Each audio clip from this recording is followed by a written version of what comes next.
You and I have talked about getting stronger in the physical game. I think that power play goal you guys got the other night was a really good indicator that the way you battled on the wall.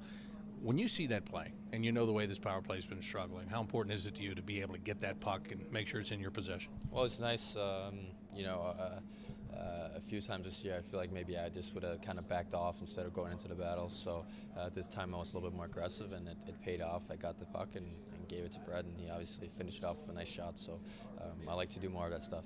When you look up and you see Artemi Panarin, that's not a bad choice. It's a pretty quick choice, I would think, for you. Yeah, I saw him. I handed it right off, and he did the rest. So he's obviously a good player, and it's going to make something happen. Do you feel like you and him are starting to develop a little bit of chemistry between you?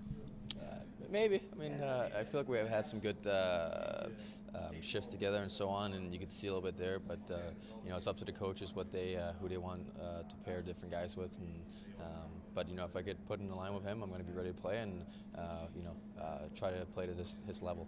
In talking about playing to his level, is that thinking the game very quickly? Because it seems like that's exactly what he does.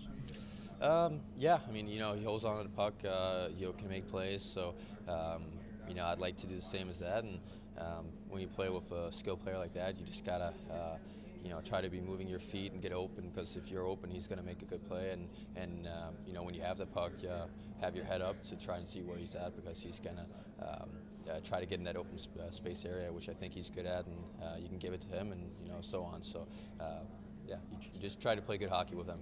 You guys have now strung together a couple of real good, hard-working wins. You come into a building tonight with a team that I'm sure is going to be ready to work hard because they're not being as successful as they hoped they would this year. How important will it be to be on your game immediately? Well, we need to be good off the start.